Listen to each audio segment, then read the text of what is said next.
Om Shanti students. आज इस class में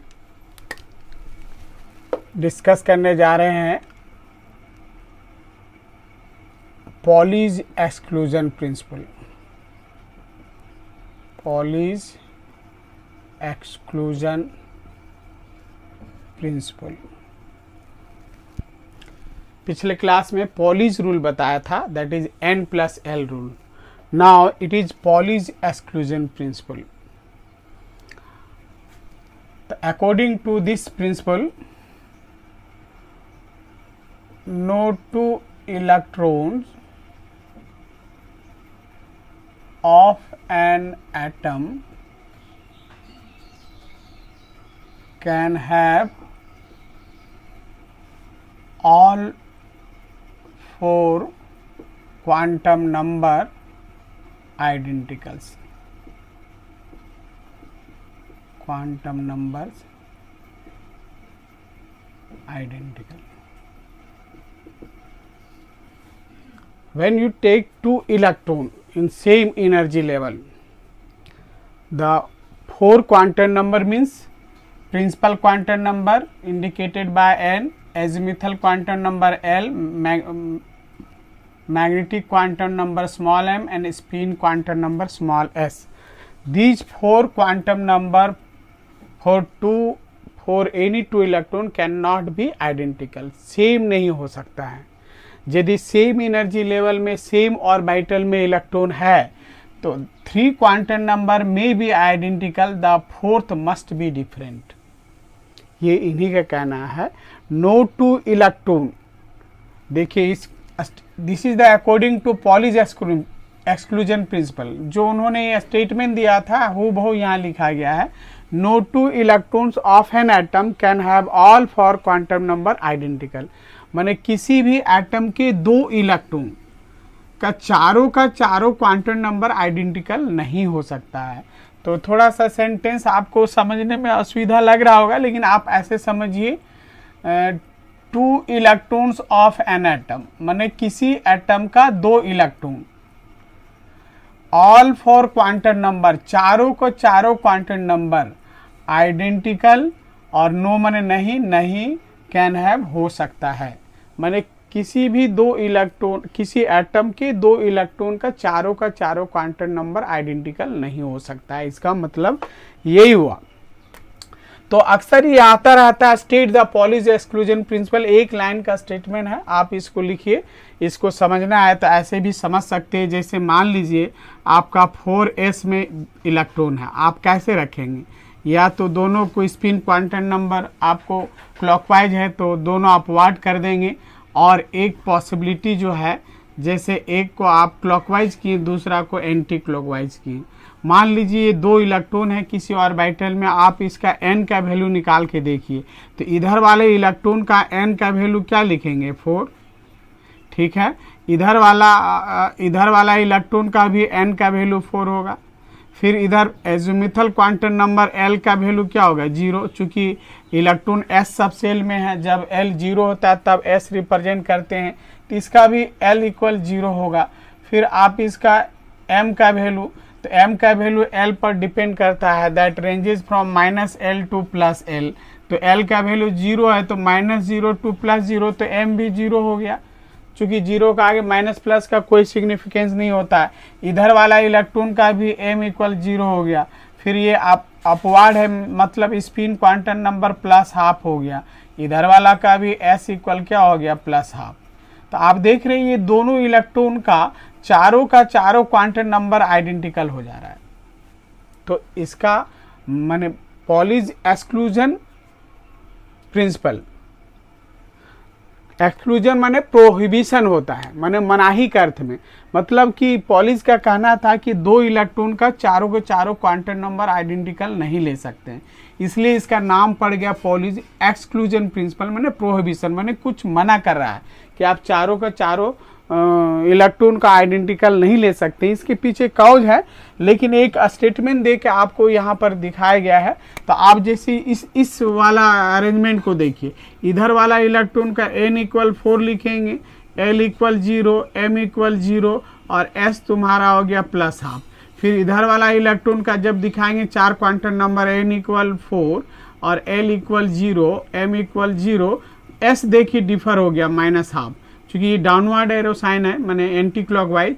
तो आप इस अरेंजमेंट में देखिए ये दोनों इलेक्ट्रॉन का 3 आइडेंटिकल है लेकिन 4th डिफरेंट है, 4th quantum number, spin quantum number.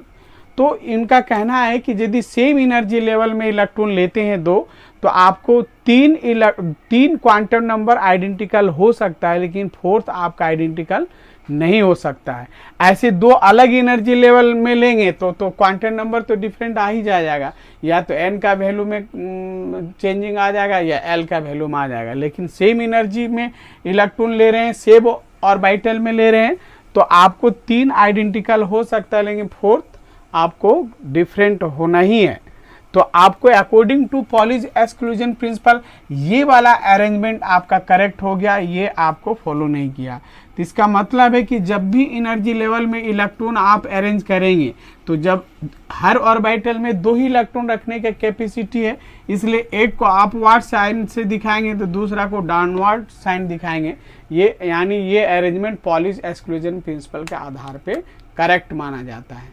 तो उसके पीछे यही है कि जैसे अपोजिट स्पिन करने से, चूंकि इलेक्ट्रॉन में रिपल्सन होना चाहिए, दोनों में सिमिलर चार्ज है और सेम ऑर्बिटल में 2 इलेक्ट्रॉन कैसे रह सकता है, तो उसमें अट्रैक्शन भी होना चाहिए। तो जब अपोजिट स्पिन करता है तो उसमें आपका फोर्स ऑफ अट्रैक्शन होता है, और यदि सेम स्पिन रखेगा दोनों क्लॉकवाइज या दोनों एंटी क्लॉक तो रिपल्सन होना शुरू होगा। तो both electron can not remain together. लेकिन हर ऑर्बिटल में 2 इलेक्ट्रॉन रहता है, तो उसके पीछे यही काउज है। तो this is the Pauli's exclusion principal. इसके पढ़ने का मेन सिग्निफिकेंस यही है। नेक्स्ट हम लोग आते हैं हंस रूल। अब किसी किसी का प्रोनाउंसिएशन हुंस रूल भी बोलता है, तो हम यहाँ पर हंस रूल बोलते हैं, HUND हंस rule.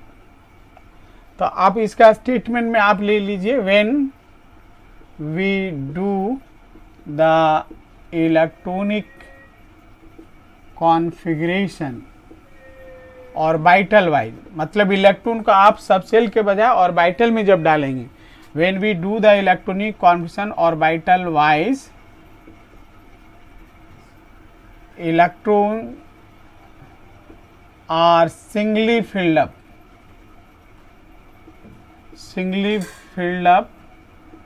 in same energy level,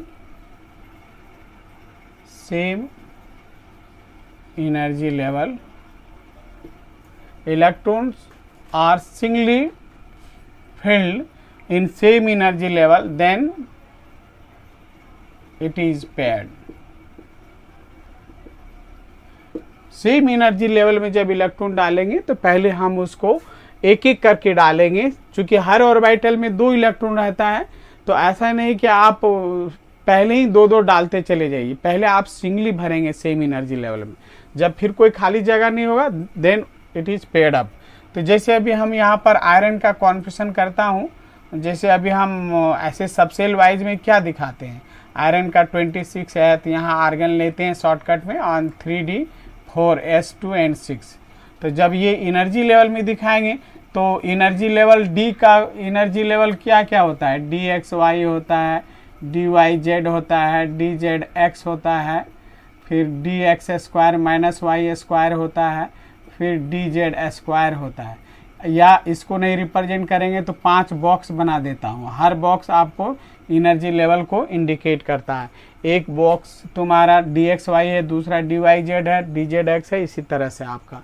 तो जब इसको आप एनर्जी लेवल में दिखाएंगे तो आप ऐसे दिखा सकते हैं, ये आप कह सकते हैं 3DXY, 3DYZ, 3ZX और 3DX² minus Y² and 3DZ²। ये 5, ये D सबसेल है, इसका 5 है और हर ऑर्बिटल में 2 इलेक्ट्रॉन होता है। तो देखिए 6 इलेक्ट्रॉन इसमें है, तो आपको ये एनर्जी लेवल है। आपको बेहतर होगा बॉक्स में समझने का, जैसे D सबसेल का 5 ऑर्बिटल हुआ, 1 2 3 4 5 हो गया, एक DXY हुआ, DYZ हुआ, फिर DZX हो गया, फिर ये DX² माइनस Y² हो गया, और इसको आप ले लीजिए dz²। तो देखिए आपको 6 इलेक्ट्रॉन डालना है, तो ऐसे आप पहले सिंगली डालेंगे 1 2 3 4 5, एक इलेक्ट्रॉन बच रहा है और कोई खाली जगह नहीं, तब इसको पेड अप करेंगे। जब पेड अप करेंगे तो आप पॉजिटिव साइन देंगे। तो ये आपको करेक्ट आपका कॉन्फ़िगरेशन हो गया आपका इसी का। तो यहाँ पर आपका एक एक डालेंगे, फिर आपका यहाँ 2 आ जा रहा है, तो 2 यहाँ 1 1 1 1 हो गया ये, ठीक है। तो ये आपका हंस रूल का कहना है। जब जैसे नाइट्रोजन का लीजिए आप 1s2 2s2 2p3 7 होता है एटॉमिक नंबर। तो आप P में आप दिखाएंगे ना यहाँ पर Px Py Pz 2pz 2py ऐसे ले लीजिए इसी में। तो आप देखिए लास्ट वाला में जब ऑर्बिटल में डालेंगे तो पहले सिंगली डालेंगे। ऐसा नहीं कि आप यहाँ हर ऑर्बिटल में 2 है तो इसमें 2 डाल दिया और एक बचा तो यहाँ डाल दिया। तो ये आपको जो कॉन्फ्यूजन हुआ इलेक्ट्रॉनिक, ये करेक्ट हुआ, ये रॉन्ग हो गया।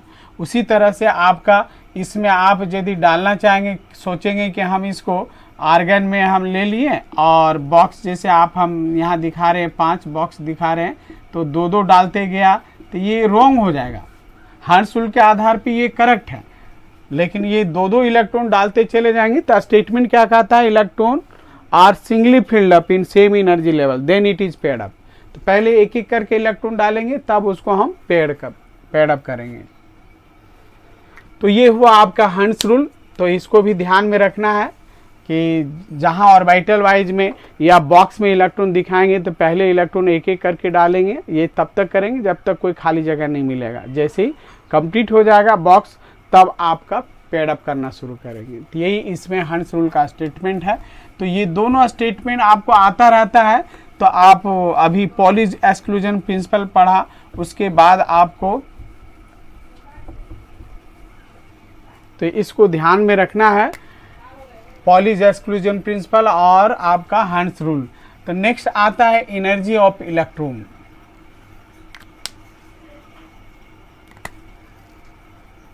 Energy of electron in hydrogen atom. लेकिन हाइड्रोजन की जगह में, हाइड्रोजन में एक इलेक्ट्रॉन और एक प्रोटॉन है, तो हो सकता है अदर एटम हो तो एक से अधिक प्रोटॉन होता है।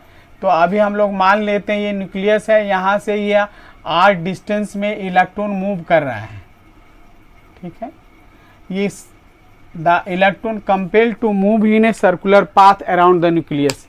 तो इसकी रीजन क्या है, क्योंकि जब सर्कुलर मोशन होता है तो हर एक पॉइंट में वो टेंजेंशियली मूव करके निकल जाना चाहता है, but that electron compelled to move in a circular path, वो कंपेल है इसमें। तो इसके पीछे 2 वजह होता है, एक कूलम्बिक फोर्स और एक सेंट्रीपिटल फोर्स। आप जब सर्कुलर मोशन होता है तो वहां आप 2 तरह का फोर्स सुनेंगे, centripetal force and centrifugal force. Centrifugal force, ये 2 तरह का फोर्स होता है। कोई भी सर्कुलर मोशन होगा तो अपने आप यहाँ 2 फोर्स एग्जर्ट होता है। जैसे आप